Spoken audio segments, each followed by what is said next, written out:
Revenir sur la situation de l'ancien président ivoirien, nous recevons ce soir Maître Habiba Touré, la chef de cabinet de Laurent Gbagbo et présidente de SAFE, un organe créé au sein du PPACI, le nouveau parti de Laurent Gbagbo, pour lutter contre la fraude électorale. Bonsoir et merci d'être avec nous.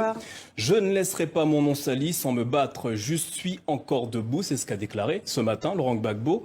Comment comptez-vous obtenir gain de cause? Eh bien écoutez, déjà en faisant tous les recours. C'est la moindre des choses. Le président Laurent Gbagbo a été assez clair. Mais c'est-à-dire que notre correspondant vient de le dire, ces recours ont peu de chances d'aboutir. Mais déjà, le seul fait de dire qu'ils ont peu de chances détermine qu'il y a un problème. Détermine qu'il y a un problème. Le problème est justement, c'est que malheureusement, la CEI agit dans cette affaire comme finalement une arme politique au service du pouvoir que comme une institution réellement indépendante qui doit dire le droit. Voilà que le président Laurent... Vous estimez que la CEI n'est pas indépendante en Côte d'Ivoire? Pourtant, elle l'a prouvé, notamment avec le nettoyage de la liste électorale ces derniers jours. Alors, si vous voulez, pour revenir sur le nettoyage que vous indiquez, vous parlez d'un nettoyage où on a trouvé des mineurs, où on a trouvé des personnes décédées, où là, justement, après un travail intensif, on a pu se rendre compte que près de 2 millions de personnes y sont inscrites de façon irrégulière et frauduleuse, 2 millions de personnes sur près de 8 millions.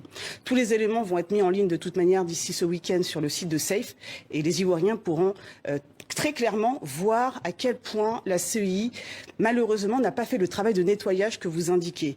On a des maires, des femmes par exemple, qui sont les maires de près de 300 électeurs. C'est physiquement impossible.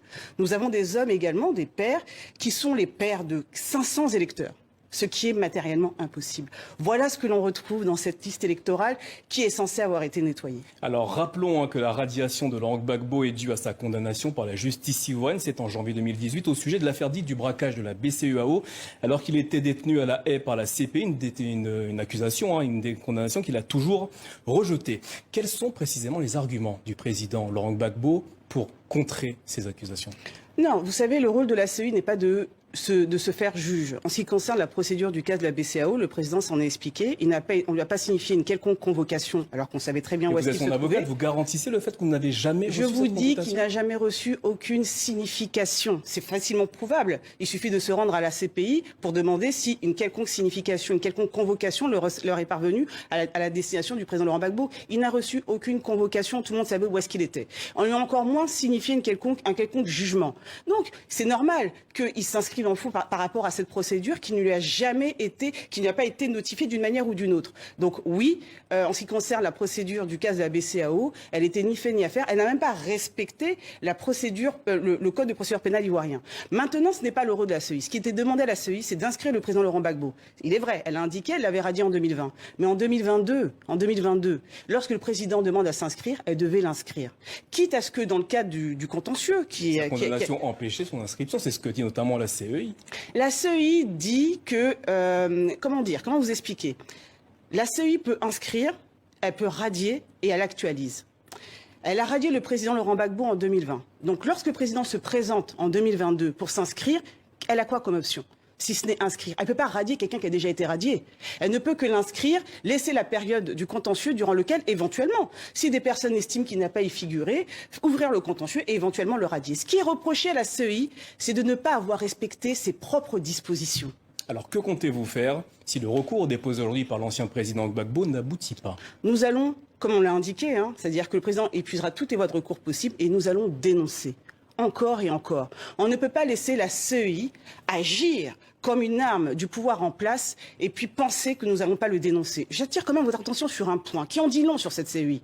Voici la CEI qui va sur un plateau télé nous expliquer que les usurpations d'identité, c'est-à-dire des personnes qui se sont inscrites sur la liste électorale en ayant usurpé l'identité d'autres personnes, ce n'était pas bien grave. À partir du moment où vous avez une institution qui est censée contrôler le processus électoral et qui vous explique, qui balaye d'un revers de la main des usurpations d'identité qui sont un délit, des personnes qui se sont inscrites sous une fausse identité et pour elles ce n'est pas un problème, ça en dit long sur le fonctionnement de cette institution. Alors, Laurent Gbagbo a lancé un appel à la paix tout à l'heure, issu de sa prise de parole. Le moment des coups est passé, a-t-il déclaré. Oui. Savez-vous à quoi il faisait référence?